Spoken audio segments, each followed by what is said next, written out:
Indonesian Tourism Association supports the moratorium on building new hotels in Bali, and the Ministry of Law and Human Rights says, give us the data on foreigners working illegally here.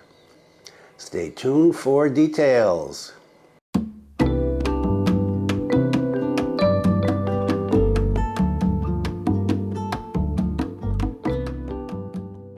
Selamat pagi. Welcome to the latest news from Bali in Indonesia. This is May 16th, 2023, and my name is Bruce. I got the date wrong again. What is the weather like today? It is lovely. Fingers crossed, knock on wood, all of that. It is 29.8 degrees Celsius right now at 9 o'clock in the morning in Kampung Bugis. And the humidity is an amazing 55%. It is so low. Wow, it has been in the 70s for such a long time. Wind speed is 4.5 kilometers per hour, very mild. I'm not going to make any predictions about what it's going to be like tomorrow, though.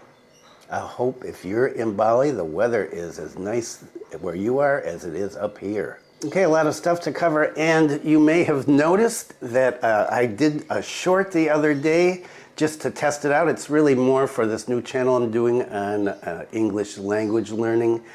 But I wanted to try it here because sometimes there's a lot of stuff I want to cover and it's just too much. And I thought, wow, there are some things I could just say in a minute and give the general idea because, well, I tend to go on sometimes. And so I'm trying that out here too. We'll see what happens. Okay, so let's get started, and we'll go with the hotel moratorium first. BTB-GIPI supports Bali Hotel Moratorium. What is that? That is the Bali chapter of the Indonesian Tourism Industry Association. And it is supporting the call that Megawati made, Ibu Megawati, former president and the head of the PDIP, made when she was here, saying we need to stop building hotels and converting green land into concrete. And I think a lot of people will agree with that. The GIPI Bali chairman, Ida Bagus Agung Partha Adhyana, and I talked about him a number of times, said that he agrees with this. He said, if the land conversion remains high, we should stop new development. Fertile agricultural lands being used to build hotels, please don't. If the land is barren and dry, then in my opinion, new hotel construction is okay. He said that the oversupply of hotel rooms could destroy the accommodation market by creating price wars. And he mentioned that there is more than an adequate supply of hotels, and that even during the normal times before the pandemic, hotels were only 50% full. He said in addition to the hotels, there's guest houses, where I usually stay, as well as unlicensed villas, which are of course illegal. He said at this point, the accommodation providers can house 7 million tourists. Okay, 7 million. And we're projected to get 4.5 this year, so we got plenty of hotel rooms. He said that the Bali chapter of the Indonesian Hotel and Restaurants Association, PHRI, in Bali and the governor have been working on this moratorium for the past 5 years. And as I mentioned in another video, the previous government called for a halt as well. And so why didn't it happen if the previous governor said, let's stop, and this governor is saying, let's stop, and the former president saying, let's stop?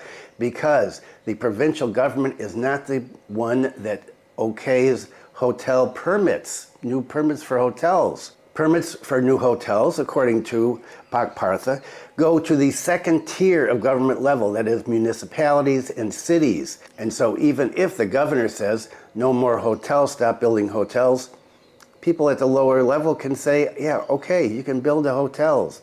And so what he's calling for is a change in the way that hotel permits are done, and that it should move to the higher level, to the provincial level, rather than the second level. And that will be more effective, he thinks, in stopping this construction, this non-stop construction of hotels and villas. And you may remember I mentioned a video ago or 2 videos ago that Ibu Megawati said that all these new hotels, they're not providing anything for the lower class, the working class in Bali, that they're mostly for the upper class and the middle class. And so we need to stop and protect the Balinese culture. And she said this oversupply of rooms just encourages more people to come, and they are going to threaten the integrity of Bali's local wisdom.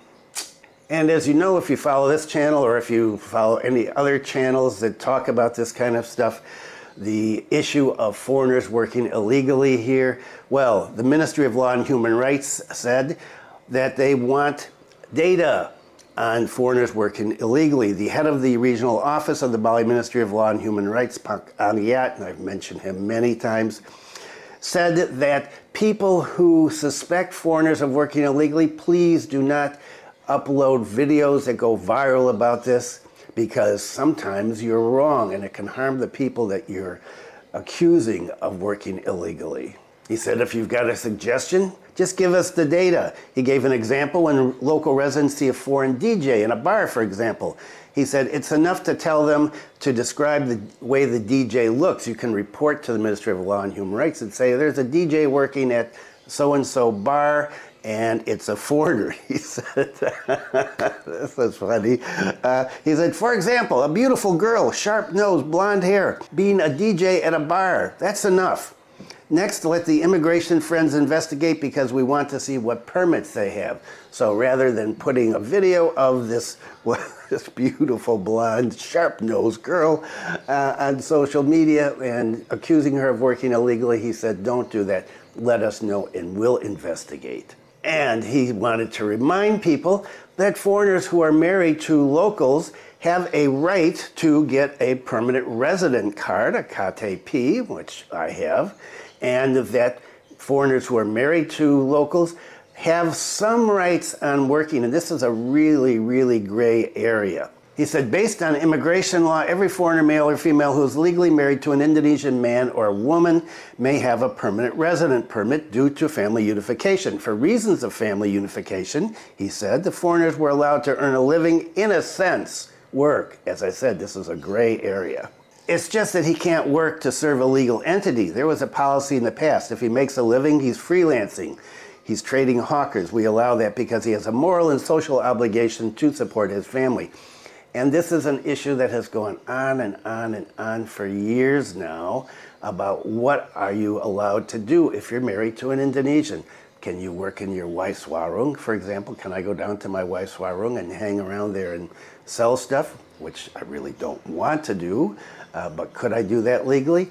Maybe. It's not immigration that gives the permits to work. That's manpower, and so you have to work all this out. Manpower and immigration may have different interpretations of what you are allowed to do, which is the gray area.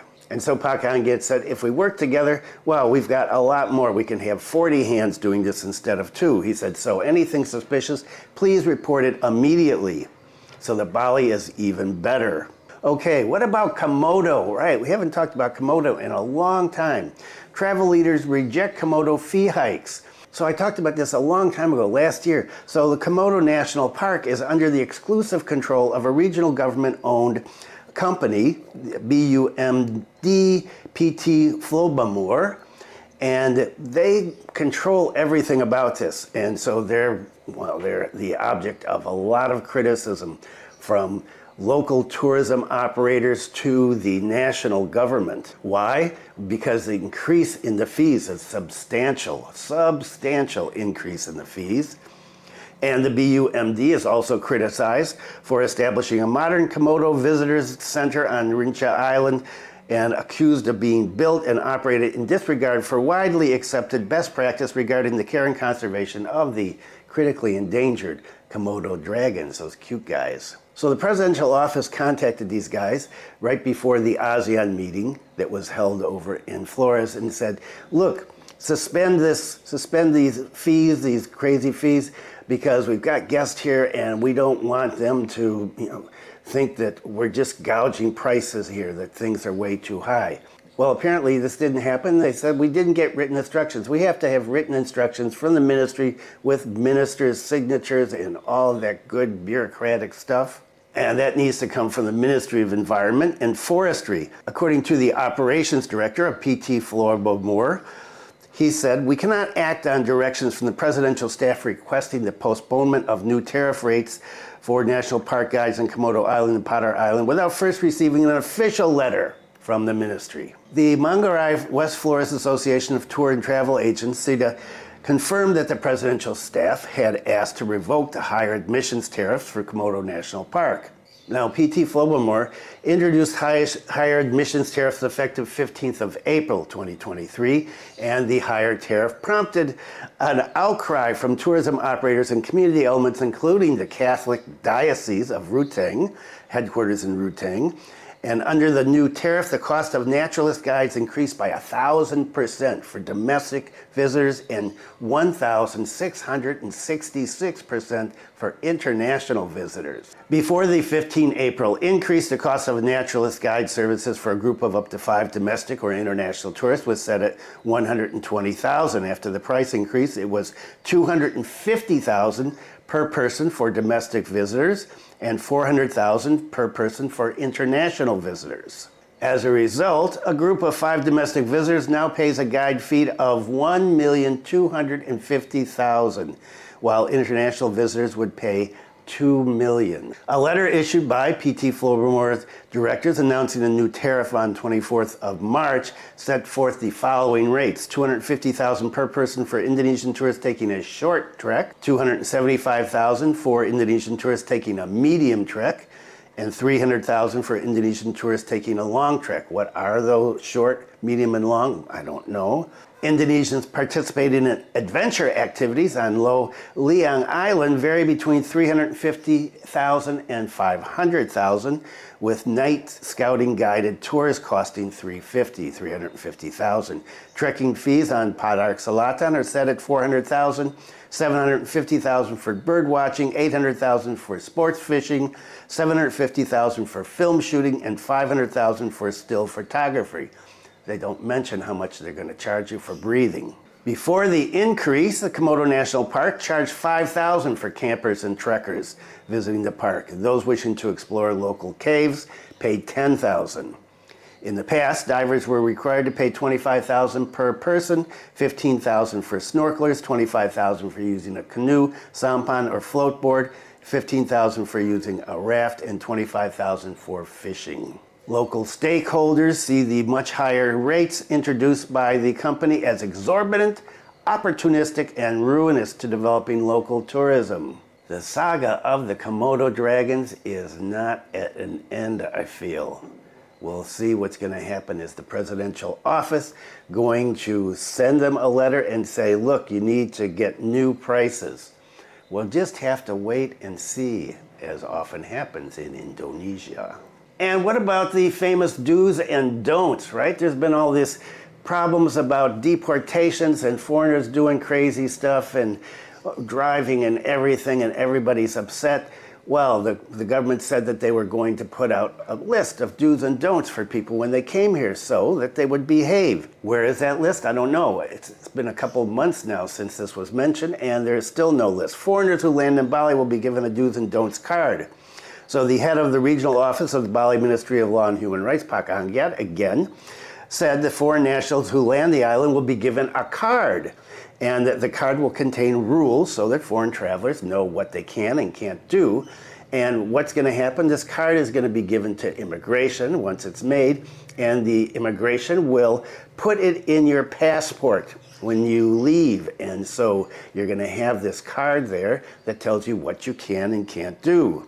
Because there'll be a card, he said there won't be any reason to socialize foreigners verbally with this, because that takes a long time. Pak Anggiat said that the Ministry of Law and Human Rights in Bali and the Bali provincial government and the tourism office have discussed these do's and don'ts, this card, a number of times, but they've been unable to come up with an agreement on what should be there. There has been a debate. He said it's still in the finalization process. It doesn't seem like it's rocket science, but apparently it is. Of course, this is one of the problems with bureaucracies. Meanwhile, the efforts made by the ministry to remind foreigners about regulations that apply in Bali is being done by installing dozens of large billboards at a number of points in Bali. The billboards were made in 3 languages, English, Russian, and Indian, it says. Okay, and so I went back and looked at this. It says Indian, so maybe they mean Hindi. I don't know. There's a lot of languages in India, just like there's a lot of languages in Indonesian. So maybe it's in Hindi. Why would it be in Hindi? Well, we're going to get to that in just a minute. So in the meantime, Pak Angget said, while we're waiting for these cards to be finalized, he said, look at the billboards. Of course, I can do socialization in general. Don't work as a tourist. If you break the law, if you work, it means you will be deported and banned. And so that is his short don'ts. What are the do's? Have a good time, spend a lot of money, and go home. And what about poverty in Indonesia? This is an interesting one. Indonesia must not deny World Bank's advice to update poverty line. So according to a public policy observer from Trisakti University in Jakarta, he said that the government is reluctant to update their poverty line because they think it's bad for the image of Indonesia. He said the government will be embarrassed if the poverty rate turns out to be higher than it's currently given. Plus, he said the government's going to need to give more social assistance. According to him, the government should not deny the reality. The World Bank standard is not misguided, he said. It's an international standard that's created through studies. He said the government shouldn't neglect it, don't deny it. It actually makes Indonesia's image worse if you do that, because it gives people the idea that Indonesia is poor, but we're trying to hide the fact that we're poor. He said Indonesian standards have expired. The post-pandemic world is changed. According to the country director for the World Bank in Indonesia, he said that during the last 20 years, Indonesia has made substantial progress in the economic life of the people. The country's extreme poverty rate was 1.5% in 2022, using the old standards or the current standards. What are the current standards? Current standards are $1.90 US. That is the poverty line. And the World Bank has it set at $3.20. So the country director said it's time for Indonesia to update its definition of poverty and use that. And what would happen if Indonesia did that? There would be about 40 million or 1 in 6 people who will be considered poor. In addition to this, he said there's 120 million, half of the population, that are economically insecure. This means that they could fall into poverty when exposed to shocks, such as COVID-19, volcanoes, terrorism. There are a lot of different shocks that can happen that will disrupt the economy, either for the short term or for the long term. In the COVID case, of course, it's been years. However, the government's response through Coordinating Minister for the Economy, Pak Erlangga Hartarto, he said, Indonesia doesn't need to follow the World Bank's poverty line. Indonesia has their own and it's perfectly fine. We're going to continue to use the one that we've got. So right now, the one that we've got is approximately 27,500. Think about trying to live on that next time you're negotiating for a driver or in a restaurant or to buy something. We had some tourists come here and they wanted to negotiate bargain for a Coke. So I mentioned India in a previous segment. Indian tourists occupy the second highest position visits to Bali, considered to be great potential. So Indians have moved up. Australians still number 1, Indians number 2. According to the coordinator of media and public relations, Bali Sales and Marketing Community, he said Indian tourists have enormous potential for Bali because, well, there's more Indians than anybody else in the world now. And he said average Indian travels a lot. There are a lot of poor Indians, I'm sure, not going to be coming to Bali. But he said Bali is a favorite destination of Indian tourists. Where in Bali? He said popular places in Bali for Indian tourists: Kuta, Seminyak, Legian, Nusa Dua, Uluwatu, and Ubud. He said Candi Dasa and Sidaman are on the rise for the Indian market. They're getting interested in those places. Candi Dasa, interesting, okay. Additionally, Nusa Penida and Gili's are also popular with incoming Indian tourist. So how are the Indian tourists going to be enticed to come here? Well, collaborating with Indian market travel agents in Bali and India, participating in tourist exhibitions in India, such as the OTM India or SATTE India with the Indonesian Ministry of Tourism and Creative Economy. In addition to sales, they're also participating in sales missions to major cities such as Mumbai, New Delhi, Ahmedabad, Kolkata, and Bangalore. And additionally, companies and the government are working online to entice more Indians to come here to Bali, and they're doing that through social media and websites specifically targeting Indian tourists. And so you're liable to see a lot more Indian tourists here. When asked about the readiness of hotels and villas to serve these Indian tourists, Pak Sugeng said that currently most hotels and villas in Bali are targeting Indians, and one of the ways they're doing this is providing more vegetarian food at the hotels. He said the Indian tourists really like having breakfast at the hotels and they want vegetarian food. So Indian tourists up to number 2. Wow, things change. Nothing about the Chinese. I wonder how many Chinese tourists are coming in now that we've got planes going back and forth. Okay, so people coming, but people coming and not getting in either. 302 foreigners refused to enter Bali from Russia to India. So the head of immigration at Nurai Airport said that 302 foreign nationals were denied entry during the period of January through May. The top 10 countries: Australia, India, Nepal, Russia, Sri Lanka, England, Fiji, France, Germany, and Venezuela. Why were these people denied entry? People on the blacklist, they tried to come in anyway. What is that about? Not having valid travel documents, not having valid visas, having fake visas, entering incorrect information in order to get a visa, people with infectious diseases, people who are involved in international crime and transnational crime, people who are on wanted lists. So a lot of different reasons. So 302 people over 5 months. So it's 60 people a month. And then you've got the people that are being deported. So that's the available data as of right now. And that is it for today. Got a lot of stuff going on in Kampung Bugis and I need to get going. This is my granddaughter's finals week, and so she's been studying for finals. Well, I hope she said she's been studying, hope she is. And so after that, then she's on a break again, and then they're gonna go and do their end of the year trip, and then summer vacation. I hope wherever you are, if you're in Bali, or if you're back in your home country, or if you're in Thailand or Vietnam or someplace else, I hope you're having a great week. Thanks for viewing. Be kind to someone today. Stay safe. See you next time.